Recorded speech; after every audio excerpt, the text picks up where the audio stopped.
Louvado seja nosso Senhor Jesus Cristo, para sempre seja louvado. Sejam muito bem-vindos, meus queridos amigos e irmãos no Senhor, a este 14º dia do nosso retiro quaresmal. Vamos a caminho da Páscoa Santa de Jesus. Quantas coisas o Espírito Santo nos tem falado, mostrado, revelado ao nosso coração, sempre desejoso das coisas do alto. Quantas oportunidades o Espírito Santo não tem nos brindado, não é verdade? Para escutarmos mais a palavra de Deus, silenciarmos interiormente, descobrirmos verdadeiros tesouros de nossa fé e, por que não assim dizer, recuperarmos o tempo perdido das vezes em que não nos voltamos tanto para o Senhor nosso Deus e ficamos realmente presos ao desnecessário, quiçá ao inútil ou talvez ao supérfluo da nossa vida. Quero iniciar mais uma vez em oração. Terça-feira sempre é um dia em que a Igreja venera os santos anjos da guarda, os nossos custódios, que foram criados por Deus para adorá-lo e também para nos auxiliar em nossas lidas, em nosso caminho aqui nesta terra. Pelo sinal da Santa Cruz, livrai-nos Deus, nosso Senhor, dos nossos inimigos. Em nome do Pai, e do Filho, e do Espírito Santo. Amém. Santo anjo do Senhor, meu zeloso guardador, se a ti me confiou a piedade divina, sempre me rege, me guarde, me governe e ilumine. Amém. Pedimos à Santíssima Virgem, Rainha dos Anjos, que nos conceda graças do coração de seu Filho Jesus, para melhor aproveitarmos este momento de oração, que estejamos abertos às luzes do Espírito Santo e nos proponhamos a metas e propósitos a fim de obtermos a configuração do homem novo que Deus quer. Ave Maria, cheia de graça, o Senhor é convosco. Bendita sois vós entre as mulheres, e bendito é o fruto do vosso ventre, Jesus. Santa Maria, Mãe de Deus, rogai por nós, pecadores, agora e na hora de nossa morte. Amém. Santa Maria, causa da nossa alegria, esperança nossa e sede da sabedoria, rogai por nós. Nesta terça-feira da segunda semana da Quaresma, meus queridos amigos, a Santa Liturgia nos apresenta o Evangelho de São Mateus, capítulo 23, versículos de 1 a 12. Mateus 23, versículos de 1 a 12. Faço agora a leitura. Jesus, então, dirigiu-se às multidões e aos seus discípulos. Os escribas e fariseus estão sentados na cátedra de Moisés. Portanto, fazei e observai tudo quanto vos disserem. Mas não imiteis as suas ações, pois dizem, mas não fazem. Amarram fardos pesados e os põem sobre os ombros dos homens, mas eles mesmos nem com um dedo se dispõem a movê-los. Praticam todas as suas ações com o fim de serem vistos pelos homens. Com efeito, usam largos filactérios e longas franjas. Gostam do lugar de honra nos banquetes, dos primeiros assentos nas sinagogas, de receber as saudações nas praças públicas e de que homens lhe chamem Rabi. Quanto a vós, não permitais que vos chamem Rabi, pois um só é o vosso mestre, e todos vós sois irmãos. A ninguém na terra chameis de Pai, pois um só é o vosso Pai, o Celeste. Nem permitais que vos chamem guias, pois um só é o vosso guia, Cristo. Antes, o maior dentre vós será aquele que vos serve. Aquele que se exaltar será humilhado, e aquele que se humilhar será exaltado. Depois da denúncia, meus amados irmãos, evidentemente de corrupção e falta de coerência que Jesus Cristo observava em relação aos letrados e fariseus, é um tanto curioso o quanto ele recomenda que façam o que eles digam, mas não façam o que fazem. Existe um aspecto da misericórdia de Deus que muitas das vezes não é falado. A misericórdia sempre é apresentada na sua faceta do perdão, da libertação que o perdão causa. Mas existe um aspecto da mesma que poucas vezes é versada. E esse aspecto diz de um Deus que não abandona o seu povo à mercê do pecado ou de qualquer sorte de desorientação. Podemos muitas vezes passar por tempos sombrios ou através de dúvidas suscitadas pelo comportamento de muitas pessoas que se dizem religiosas, que se dizem adeptas e conhecedoras da fé.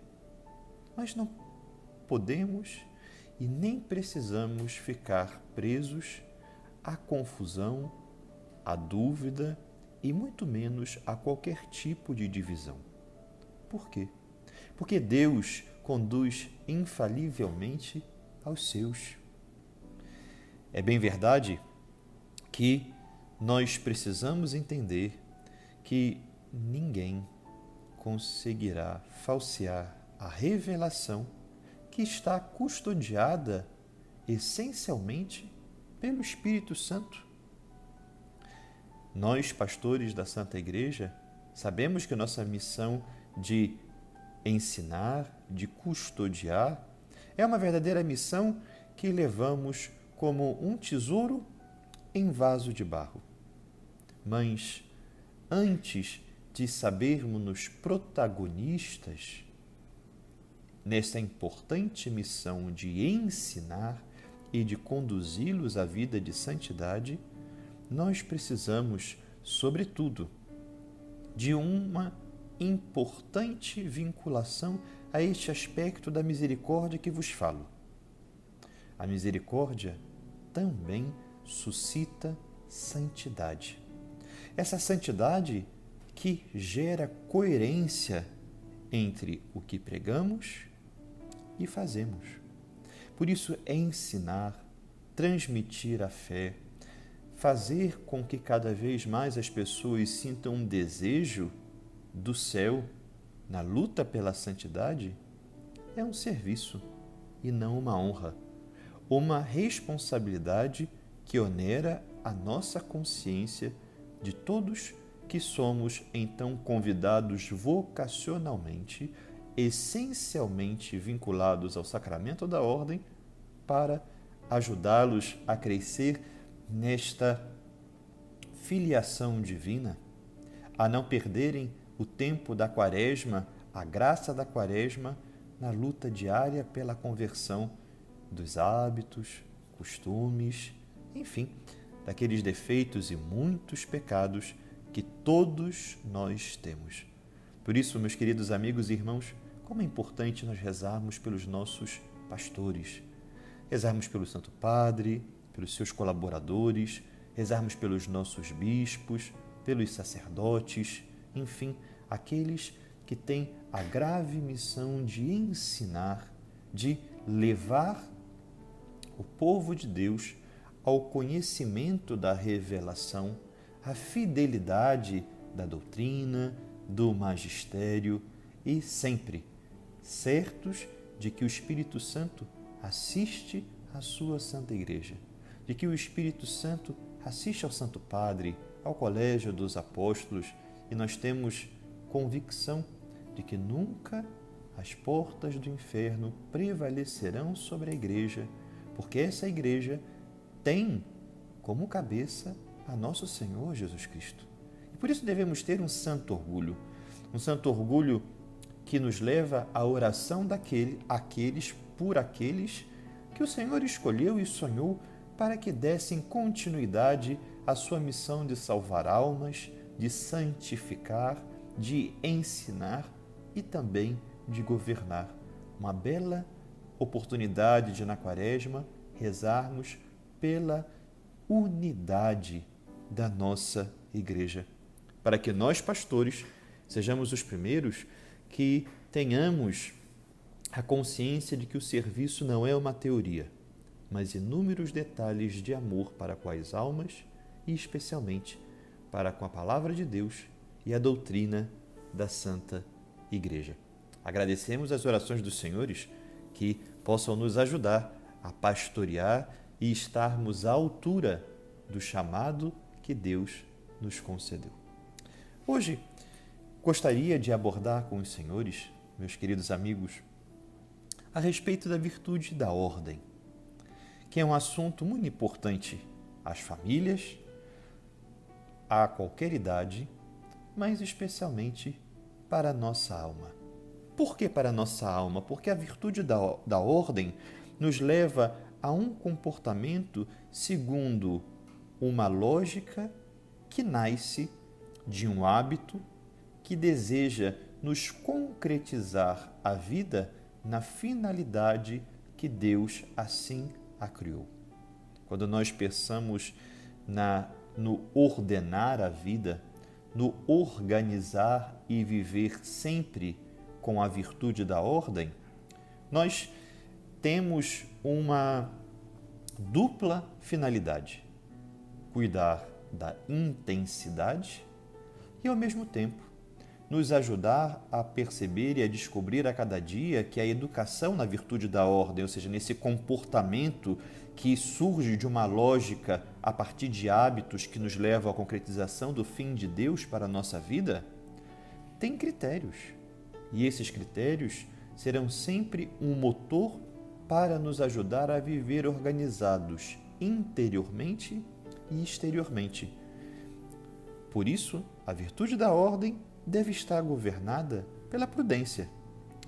Muitas pessoas se dizem organizadas ou exigem a organização do próximo, seja em casa, no trabalho, dentro da própria igreja, perante a vida espiritual, pensando que a virtude da ordem anula o estilo pessoal de cada um.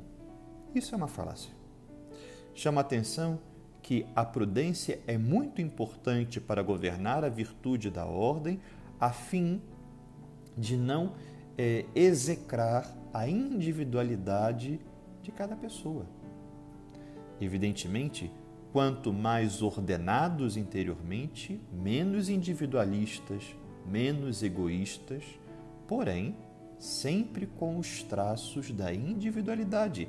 É por isso que a virtude da ordem tem um objetivo. O objetivo diário de perguntarmos-nos: por que hoje tenho que ter a minha vida organizada? Caso contrário, se a virtude da ordem não responde o porquê do hoje estar com a vida organizada, viraria uma mera obsessão maniática, ou seja, a ordem pela simples ordem. E a ordem não é uma mania. Sabemos perfeitamente que a ordem é uma virtude a ser educada e também conhecemos pessoas que naturalmente têm uma tendência à organização, como aquelas pessoas que naturalmente nascem com a tendência a escrever com a mão esquerda.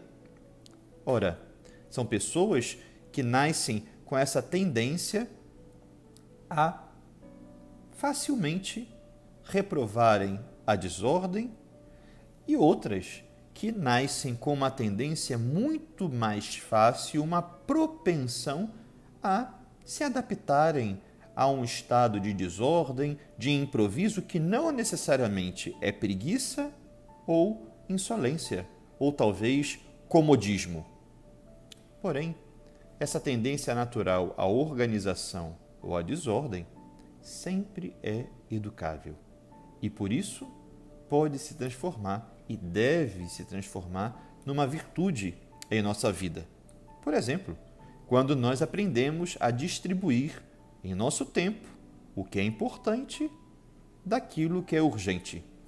Se nós fizermos uma análise do nosso dia, vamos descobrir, tirar uma conclusão muito clara, que o urgente está presente em todos os dias. Mas o urgente, cuidado, tira a qualidade do nosso dia, pois absorve o melhor do nosso tempo, às vezes do nosso sistema nervoso, e o urgente muitas das vezes nos leva a inúmeros pecados contra a caridade. Não podemos ser pessoas educadas à virtude da ordem, ou como alguns dizem, não podemos ser pessoas organizadas somente pelas causas urgentes. Volto a dizer, é muito mais importante ser ordenado e ter a vida organizada pela virtude do que pela mania. É muito interessante que a educação na virtude da ordem nos ajuda a finalizar a vida por intermédio de um amadurecimento. O que é finalizar a vida? É justamente conhecer o fim que Deus deseja e a cada dia saber iniciar, bem como terminar o dia satisfeitos, realizados e reencontrados perante o amor de Deus. Muitas pessoas entendem a ordem somente no saber fazer, saber terminar, ter tudo pontualmente organizado. Mas será se isso me reencontrou? Será se esta ordenação, esta arrumação da minha vida ao longo desse dia fez com que eu soubesse iniciar e terminar o meu dia? Porque existem pessoas, infelizmente, que não sabem começar o dia e muito menos terminá-lo. Meus irmãos, a virtude da ordem, ela não será uma mania se nós aprendermos a amadurecer naquilo que Deus quer da minha, da sua, da nossa vida ao longo de cada dia. Caso contrário, a virtude da ordem como uma mania, como um perfeccionismo funesto, é a realização de normas que são pressas, que são céleres de forma exterior, mas que não ecoam interiormente. Nós precisamos ensinar em casa, mas ensinar a nós mesmos, ensinar no trabalho ou às pessoas para com quem temos o relacionamento é importante da virtude da ordem, sim, como um hábito. Mas vou dar um exemplo. O hábito de ler. Existem pessoas que possuem uma certa característica de começar a ler e não terminar um livro, seja a literatura interessante ou seja a literatura desagradável. Independentemente do gosto que me gere aquela literatura, uma vez iniciada uma leitura, é hábito de ordem saber terminar. Por quê? Porque nem sempre o que Deus me coloca como ferramentas na mão é o ótimo. É simplesmente bom. E a pessoa desorganizada, ela vive tão insatisfeita porque está sempre correndo atrás do ótimo, sem descobrir o valor do que é bom. Coloquemos meios concretos. Por exemplo, como dei, saber começar e terminar uma leitura de um livro, independente daquilo que ele esteja me acrescentando. Saber escrever pontualmente os objetivos de hoje e do dia seguinte. Mas não adianta eu escrever o do dia seguinte se não soube avaliar quais foram os meus objetivos no dia de hoje alcançados ou então fracassados. É como fazer uma agenda de objetivos do meu dia. Lembrem, a distribuição das tarefas, dos afetos, das prioridades precisam passar pelo importante. Muitas vezes, as famílias educam seus filhos à virtude da ordem somente para que a casa, para que o quarto, para que a gaveta ou o armário do jovem, da criança, não seja uma selva. E esquece que a educação para a virtude está principalmente na geração, na produção de qualidades interiores no coração da criança, do jovem e, desculpem dizer, até mesmo do adulto. Por isso, São João Bosco sempre se referia à virtude da ordem dizendo: quando um quarto, uma gaveta, um armário estão organizados, significa que aquele coração está muito bem arrumado. É um querer sem ficar preso à obtenção do resultado. A virtude da ordem, ela vira uma mania ou uma neurose quando nós estamos presos a meros resultados e não estamos cooperando para que a virtude da ordem organize e cuide da nossa própria organização da alma. Quando eu cuido da ordem, a ordem cuida de mim, independentemente dos resultados que terei sobre os meus olhos. Vejam como é importante a virtude da ordem construída de uma forma coerente, leve, simpática, sempre em via de uma vida santa, para gerar uma paz interior, apesar das desorganizações que muitas vezes posso ter ao longo do dia. Porque imprevistos acontecem, certas bagunças são plausíveis, porém, para aquele que tem a virtude da ordem como uma mania, nunca perceberá que às vezes Deus permite um pequeno deslize ou permite uma certa novidade nos meus objetivos e agenda para que nós aprendamos a estar com as rédeas da vida em suas mãos, com a agenda do nosso coração em seu próprio coração.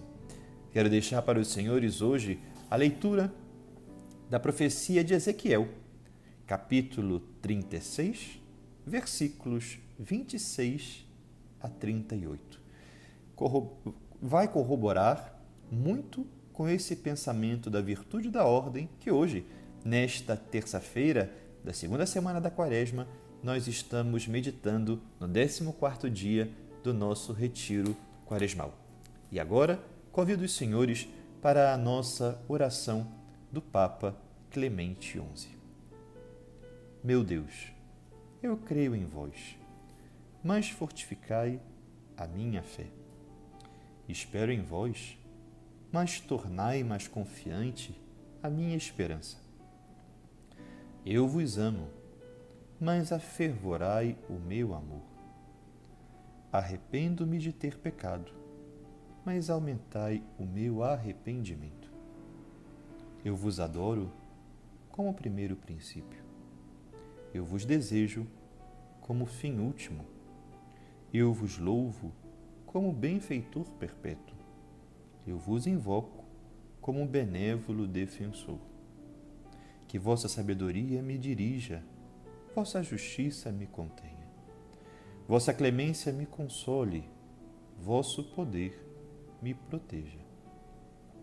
Meu Deus, eu vos ofereço meus pensamentos para que só pense em vós, minhas palavras para que só fale em vós, minhas ações para que sejam do vosso agrado, meus sofrimentos para que sejam por vosso amor. Quero o que quiserdes porque o quereis, como o quereis e enquanto o quereis. Abençoe-vos Deus Todo-Poderoso, Pai e Filho e Espírito Santo. Amém. Até amanhã, se Deus quiser, com o auxílio de sua graça, chegaremos ao 15º dia do nosso retiro quaresmal, sempre agradecendo a Deus pela participação dos senhores. Não deixe de indicar e assim de passar essas palestras, meditações a tantos outros amigos e conhecidos, a fim de que o tempo da Quaresma seja fecundo, propício para homens restaurados, famílias renovadas e, sobretudo, cristãos católicos que lutem pela santidade. A paz esteja convosco.